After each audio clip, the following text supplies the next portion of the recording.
Madhavan, it's across the country once again that we have groundwater levels declining by over 60%. Large parts of the country in this summer again parched.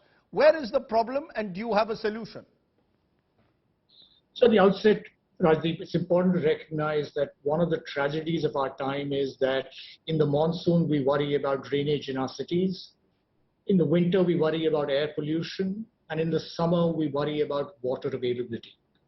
This can't be fixed in the short run. This requires long-term investments. We've got to get our water bodies revived, restored. We need to make sure, and the easy part of it is actually to desalt them, which the Jal Shakti Abhiyan tries to do. But more importantly, you need to ensure that the drainage lines which bring the water into these water bodies are free of encroachment, have been cleaned up so that these could fill up and store water. The second thing that we need to do is to look at our groundwater availability. We are significantly dependent on groundwater, and every year our water levels keep falling, particularly in the summer months.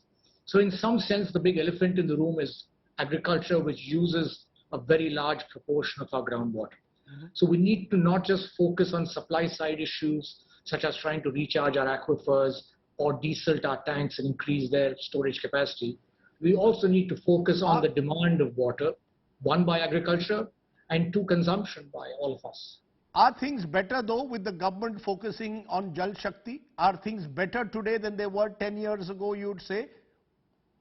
Well, one of the things I think is important to recognize is there's at least a clear focus on drinking water and an attempt to start to address some of these issues around water conservation, whether it's Jal Shakti Abhiyan, this new campaign called Atal Bhujal Yojana, which seeks to try and look at addressing this problem of falling groundwater levels in some of the worst affected blocks in the country.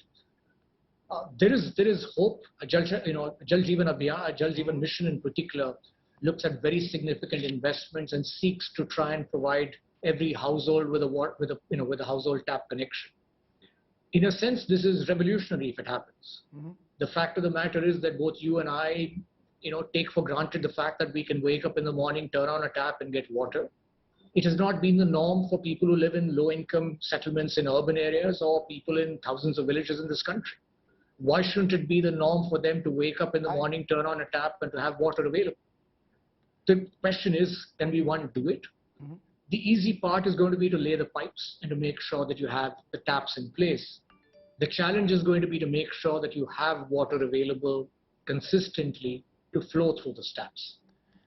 I'm going to stop you for a moment because, as I said, right through next week, we are going to be doing stories on this. We'll get you back when we hopefully can bring even more time and more focus to this issue. And we can perhaps look for solutions, particularly in the hope that the Jal Shakti mission can address some of those concerns. But on the ground, as you're seeing, the problem remains as acute as ever. These are the real stories of a real India. I appreciate you joining us, Madhavan.